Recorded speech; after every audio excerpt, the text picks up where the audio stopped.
வணக்கம் மக்களே, இது வரைக்கும் நீங்கள் நம்ம சேனலை சப்ஸ்கிரைப் பண்ணலாம், சப்ஸ்கிரைப் பண்ணிக்கங்க. இந்திய அணி ஆடிய கிரிக்கெட் மைதானத்தை உடைத்தெறிந்து நியூயார்க், மொத்த ஸ்டேடியமும் தகர்ப்பு. 2024 T20 உலகக்கோப்பை தொடரில் இந்திய அணி தனது குரூப் சுற்றில் 3 போட்டிகளில் விளையாடிய நியூயார்க் நாசா கவுண்டி மைதானத்தை உடைத்து எறியும் பணிகள் துவங்கியுள்ளது. இது கிரிக்கெட் ரசிகர்களை அதிர்ச்சியில் ஆழ்த்தியுள்ளது. சில ஆண்டுகளுக்கு முன் T20 உலகக்கோப்பை தொடரில் அமெரிக்காவில் நடத்த திட்டமிட்டது சர்வதேச கிரிக்கெட் கவுன்சில். அதன் மூலம் கிரிக்கெட் விளையாட்டை அமெரிக்கா முழுவதும் பிரபலமாக்க திட்டமிடப்பட்டது.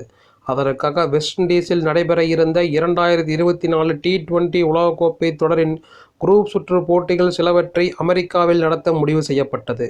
அதற்காக அமெரிக்காவில் ஏற்கனவே இருந்த டல்லாஸ் மற்றும் புளோரிடா கிரிக்கெட் மைதானங்களுடன் மூன்றாவதாக அமெரிக்காவின் முக்கிய நகரமான நியூயார்க்கில் மற்றொரு கிரிக்கெட் மைதானம் உருவாக்கப்பட்டது.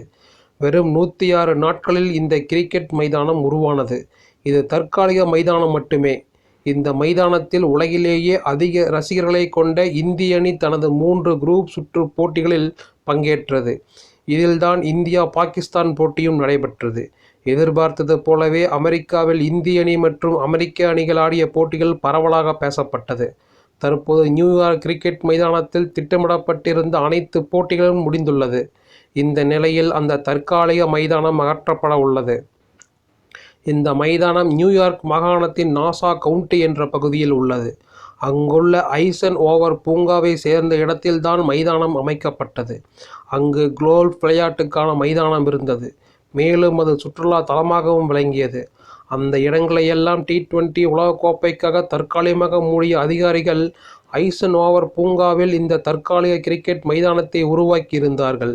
தற்போது இந்தியா தனது குரூப் சுற்று போட்டிகளை விளையாடி முடித்த நிலையில் உடனடியாக அந்த மைதானத்தை தகர்த்தெறியும் வேலைகள் தொடங்கியது. இன்னும் சில நாட்களில் ஆடுகளம் இருக்கும் பகுதியை தவிர்த்து இருக்கைகள் இருக்கும் பகுதிகள் முற்றிலும் அகற்றப்படும். ஆடுகளத்தை மட்டும் அப்படியே விட்டுவிட அங்குள்ள அதிகாரிகள் முடிவு செய்துள்ளனர். அங்கு இருக்கும் 4 பிட்சுகளும் வேறு இடத்திற்கு கொண்டு செல்லப்படும் எனவும் கூறப்படுகிறது. இது அமெரிக்காவில் உலகக்கோப்பை போட்டிகளை காண வந்த கிரிக்கெட் ரசிகர்களை வருத்தத்தில் ஆழ்த்தியுள்ளது.